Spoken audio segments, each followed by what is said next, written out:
இந்த செடியோட பேர் அனானஸ் நேனஸ். இதை தமிழ்ல குட்டை அன்னாசி பழம் அப்படின்னு சொல்லுவாங்க. இதை வீட்டில் அழகுக்காக வளர்ப்பாங்க. இது பார்க்கறதுக்கு அன்னாசி பழம் மாதிரி இருக்கும், ஆனால் ரொம்ப சின்ன சைஸாக இருக்கும். இதோட செடி பார்க்கறதுக்கு இப்படி தான் இருக்கும். இதுக்கு பாட் மிக்சிங் அப்படின்னு கிடையாது. நார்மல் சாயிலில் நட்டு வச்சாலே போதும், இது ஈஸியாக வளர்ந்து வந்துடும்.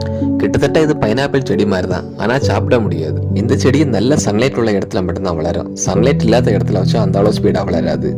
இதுக்கு 2 days ஒன்ஸ் கொஞ்சமாக தண்ணி விட்டால் போதும். நிறைய தண்ணி விட்டாச்சுன்னா அது ஈஸியாக அழுகி போயிடும். செடியை நட்டு வச்ச அப்புறம் கிட்டத்தட்ட 8 months ஆச்சு அதில் இந்த பைனாப்பிள் காய்ச்சி வர்றதுக்கு. ஒன்ஸ் இந்த பைனாப்பிள் இந்த செடியில் வந்துன்னா அது ரொம்ப நாள் அப்படிதான் செடியில் நிற்கும். பார்க்கறதுக்கு ரொம்ப அழகாகவே இருக்கும். இந்த செடி பக்கத்துல இருந்தே வேற செடி வளர்ந்து வரும். நம்ம அதை தனியாக கட் பண்ணி எடுத்து ஒரு பாட்டில் நட்டு வச்சா அதுவும் ஈஸியாகவே வளர்ந்து வரும். இது ஒரு 0 மெயின்டெனன்ஸ் பிளான்ட். இதோட இலையில நிறைய முள் இருக்கிறதுனால நம்ம இந்த செடியை பார்த்து தான் ஹேண்டில் பண்ணணும். இந்த செடி எங்கேயாவது பார்த்தீங்கன்னா கண்டிப்பாக வாங்கி ட்ரை பண்ணி பாருங்க.